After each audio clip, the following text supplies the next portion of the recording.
Okay, see, he's being very good right now. He's waiting, he's looking at me, like he sees the toy, and he's staring at this guy like, can I eat it? Can I eat it? Can I eat it? He'll look back at me every once in a while. Trust me, he knows the game better than any of us. So all you have to do to make him bite it is move. You could have said that.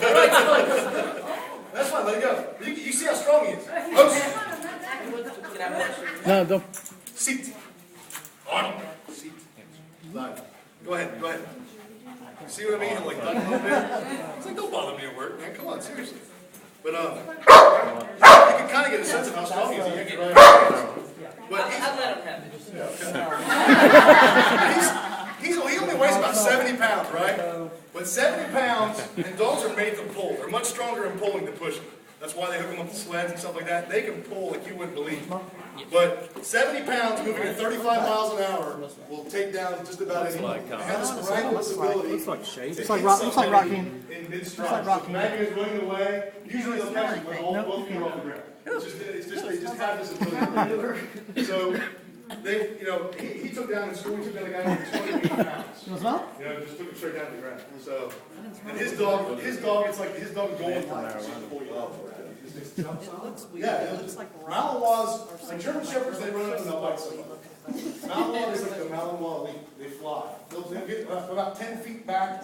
Once they get within about 10 feet, they'll just jump. And they just try to knock you over with their body while they're moving. It's fun. I let him have it. Yeah, right. And he didn't take it from me. Oh, yeah. Yeah, right. No, he took it. That's your story. Yeah, I'm sticking Any to kind it. of like privacy fence, I got that on 6 foot, 7 video. foot privacy fence, you can ride over. Wait, let me see. I'm recording. Yeah, no, we do that. I mean, he can climb a ladder.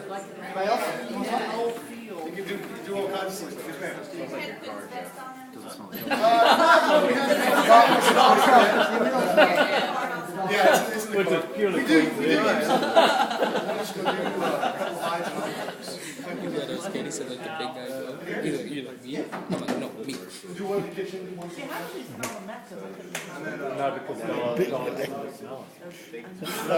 No, because So, I mean, with this kind of focus, you can pretty much teach him to do it. He's very receptive, because he has a goal in mind, which is this thing right here. He has the goal, and then he just wants the goal. So, if you explain to him the quickest way to get it is to do this, then he will do that very quickly. He will learn that very quickly. So that's what we do. So, they learn. That's how we teach them to let go, like how to stop biting someone. Is we teach them that after you've bitten somebody, which is what they want to do, and we make a good fight of it, and then we tell them to stop. If they don't stop, we just stop fighting, and we just make it very boring. And so the bad guy will just stand there. Okay, are you done? Whenever you're done. And then the dogs don't like it because it's not fun anymore because he's not fighting. But as soon as he lets go, then the bad guy starts fighting again. And then he gets another bite, and then it's more fun. So, all right, where's my volunteer for the sleep? Okay. See. Live.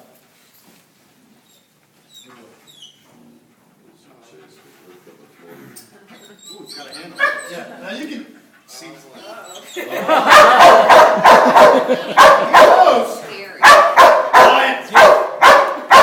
Arnie. Quiet. chase before death. Awfully easy. Last words? Yeah. Run. But the Did the army right? off. He knows the game, and if you'll notice, his tail's wagging. Yeah. Okay, that's a good indication that he's not afraid of you and that he's not angry right now. I have no doubt he's not afraid. Yeah. but he's not baring his teeth. His hackles aren't up. Anything like that. This is purely just a game to him. And what I'm going to do is I'm going to actually you have the bar inside there. Okay, it's a good idea to go ahead and flex your arm and brace it.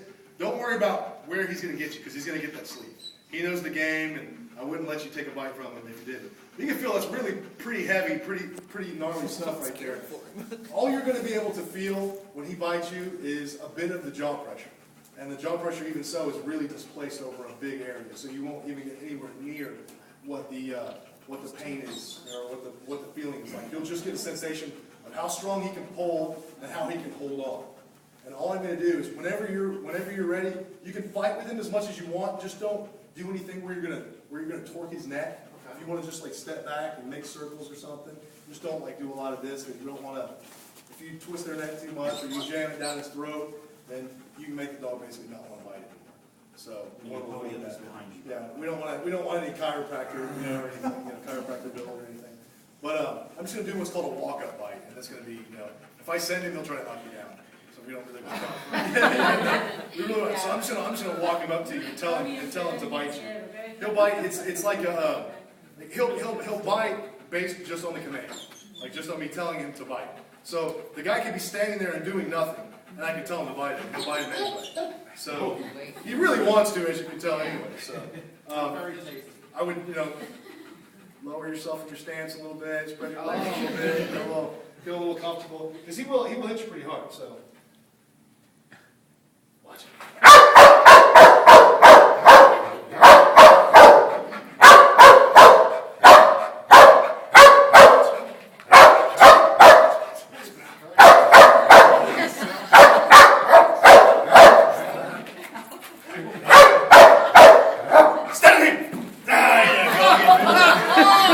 Whenever you want to stop fighting, you just let go. Oh my God! This is a lot like my ex-wife. Not like that.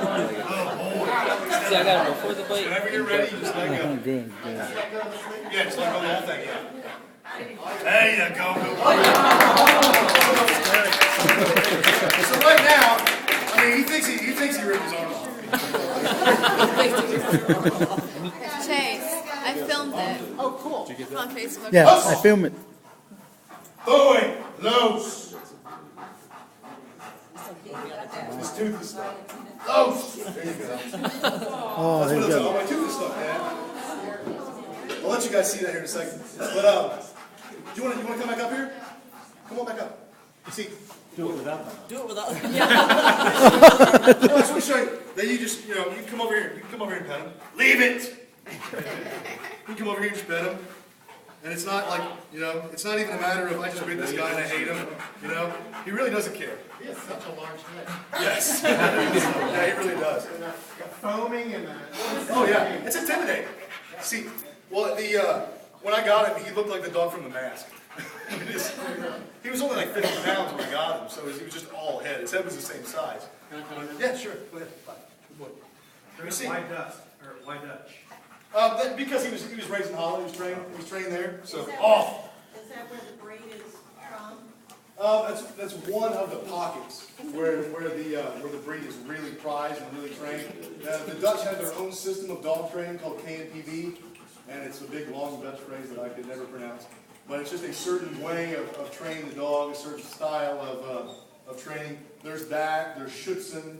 There's French ring sport, and they all relate differently, different ways. Like Citzens training is the most classic. The Germans, you think of like the German Shepherd doing like their various things, but that's like the most classic variation of it. The KNPV is a little bit more aggressive. It's a little bit more towards police work type stuff. As a matter of fact, I had to break him of being aggressive towards bikes when I first got him, because they train the dogs. Everybody rides a bike in Holland, so they train the dog to take bad guys down off the bikes. And so he'd see people on bikes and just start going nuts. So, How old was he when you got him? he was 14 and a half, almost 15 months when I got him. Is So. that about